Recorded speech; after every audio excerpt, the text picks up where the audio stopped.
नमस्कार दोस्तों, मैं पवन कुमार रोशन अपने चैनल पर आप सभी लोगों का स्वागत करता हूं। यह वीडियो अगर आप लोगों को पसंद आए तो लाइक कीजिए, अगर कुछ कहना हो तो कमेंट कीजिए और अगर संभव हो तो मेरे चैनल को सब्सक्राइब कीजिए।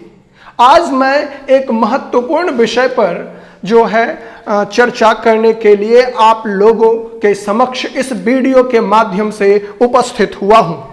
जैसा कि आप लोग जानते हैं कि भारतीय संविधान एक जीवंत दस्तावेज है। इस संविधान में अभी तक 105 संशोधन हो चुके हैं। तो चलिए आज हम जानते हैं भारतीय संविधान में संशोधन की प्रक्रिया। संविधान के भाग 20 में अनुच्छेद 368 के अंतर्गत भारतीय संविधान में संशोधन की प्रक्रिया का उल्लेख मुख्य रूप से किया गया है। कुछ अपवादों को छोड़कर संविधान में संशोधन का पूर्ण अधिकार संसद को प्रदान किया गया है। भारतीय संविधान में संशोधन 3 तरह से किया जा सकता है। साधारण बहुमत द्वारा, इसका उल्लेख अनुच्छेद 368 में नहीं है। यह बात ध्यान रखना है कि साधारण बहुमत द्वारा संविधान में संशोधन की प्रक्रिया का उल्लेख अनुच्छेद 368 में नहीं किया गया है।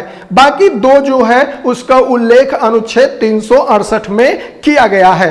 संसद के दोनों सदनों द्वारा अलग अलग विशेष बहुमत से तथा तीसरा संसद के दोनों सदनों द्वारा अलग अलग विशेष बहुमत तथा आधे से अधिक राज्य विधानसभाओं द्वारा साधारण बहुमत से स्वीकृति द्वारा। इस तरह से संविधान में 3 तरह से संशोधन किया जा सकता है।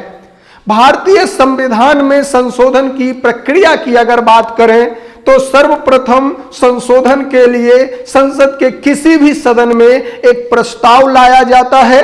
उस प्रस्ताव को विधेयक कहा जाता है। हाँ जी, विधेयक कहा जाता है। विधेयक को संसद के दोनों सदन अलग अलग अनुमोदित करेगा तथा आवश्यकता पड़ने पर आधे राज्य विधानसभाओं द्वारा उसे अनुमोदित किया जाएगा। इसके पश्चात राष्ट्रपति उस विधेयक को अनुमति देगा। हाँ जी, इस बात को ध्यान रखना है कि अनुमति देगा। 24वें संविधान संशोधन अधिनियम 1971 के द्वारा अनुच्छेद 368(2) में यही शब्द रखा गया है कि अनुमति देगा और राष्ट्रपति के अनुमति के पश्चात संविधान संशोधन विधेयक जो है वो संविधान संशोधन अधिनियम बन जाता है। यानी संविधान में संशोधन मान लिया जाता है कि हो गया। अब देखते हैं बारी बारी से कि साधारण बहुमत से संविधान में संशोधन जो किया जा सकता है वो कहां कहां किया जा सकता है। लेकिन एक बात ध्यान रखना है कि साधारण बहुमत से संविधान में जो संशोधन किया जाता है उसका उल्लेख अनुच्छेद 368 में नहीं किया गया है। तो साधारण बहुमत से संशोधन नए राज्यों का निर्माण तथा उसकी सीमाओं या नाम में परिवर्तन करने के लिए जो संशोधन होता है, जिसका उल्लेख भारतीय संविधान के अनुच्छेद 2 और 3 में किया गया है, वो उसके बाद राष्ट्रपति, उपराष्ट्रपति, न्यायाधीशों तथा कुछ अन्य संवैधानिक पदों से संबंधित वेतन और भत्तों में संशोधन, और तीसरा किसी राज्य में विधान परिषद का गठन या उत्साधन या उसे हटाने से संबंधित जो है संशोधन, ये सब साधारण बहुमत से किया जा सकता है। राज्यों के विधान सभाओं से अनुमोदन आवश्यक।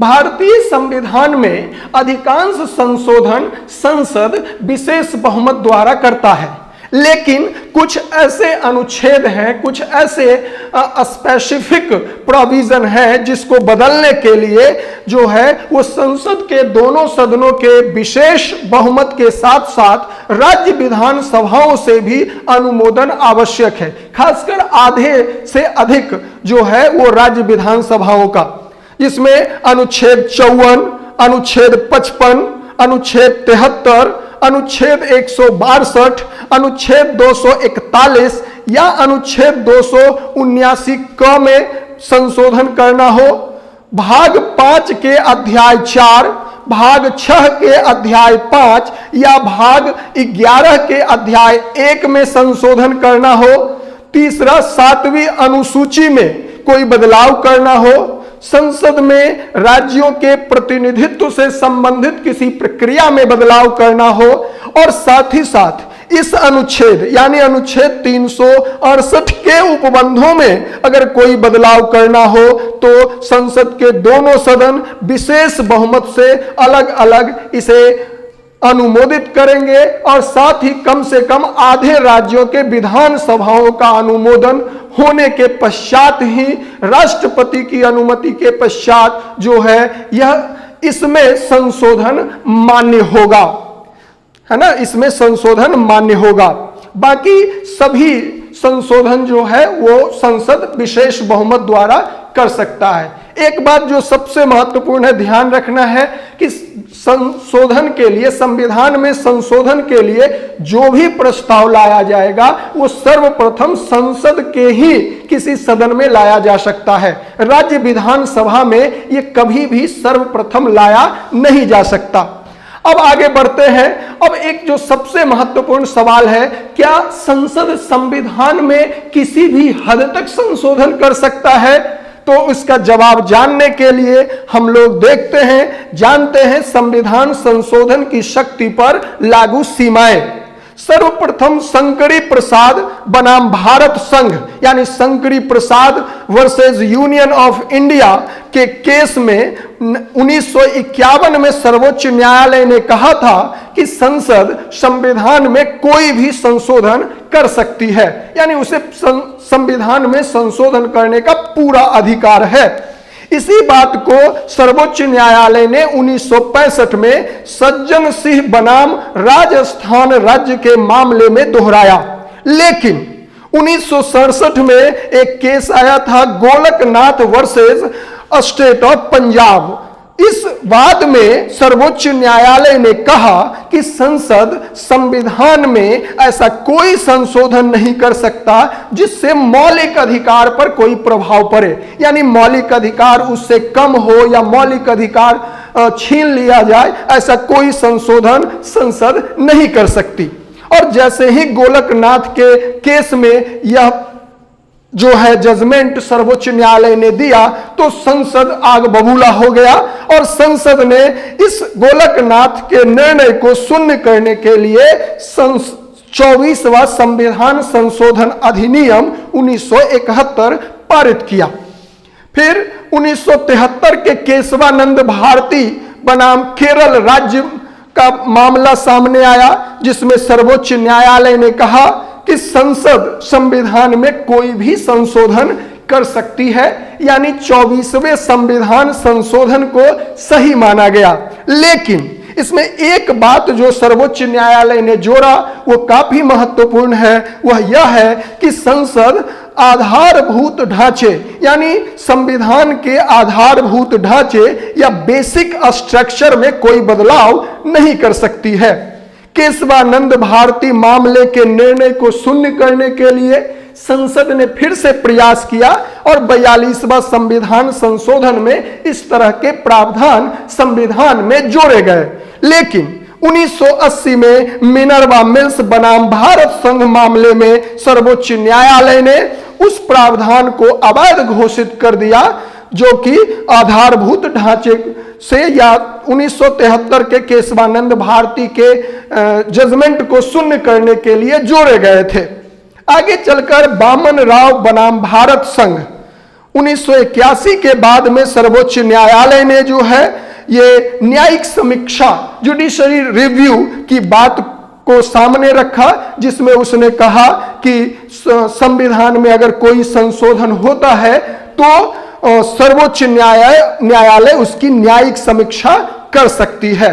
तो इन सारी बातों से के आधार पर हम कह सकते हैं कि संविधान में संशोधन करने का पूरा अधिकार संसद को दिया गया है, लेकिन उसके बेसिक स्ट्रक्चर को संसद बदल नहीं सकती है। लेकिन एक बात और ध्यान रखना है कि ये बेसिक स्ट्रक्चर आखिर है क्या, इसका निर्धारण करने का अधिकार सर्वोच्च न्यायालय ने अपने पास रखा है। अब थोड़ी सी बात हम यह देख लेते हैं कि साधारण बहुमत क्या है और विशेष बहुमत क्या है। तो साधारण बहुमत दोनों सदनों में उपस्थित, है ना, यानी सदन में, यहां दोनों सदन लिखा हुआ, लेकिन यहां ठीक साधारण बहुमत अगर सदन की बात करें तो सदन में उपस्थित तथा मत देने वाले सदस्यों के आधे से अधिक की सहमति या आधे से अधिक के बहुमत को साधारण बहुमत कहा जाता है। विशेष बहुमत की बात करें तो सदन का बहुमत यानी सदन के स्पेसिफिक नंबर जो है, सदस्य संख्या जो है उसका बहुमत, और एवं उपस्थित तथा मत देने वाले सदस्यों का 2/3 बहुमत, इसको विशेष बहुमत कहते हैं। तो कैसा लगा ये वीडियो, हमें कमेंट बॉक्स में अपना जवाब लिखकर जरूर बताइएगा। धन्यवाद।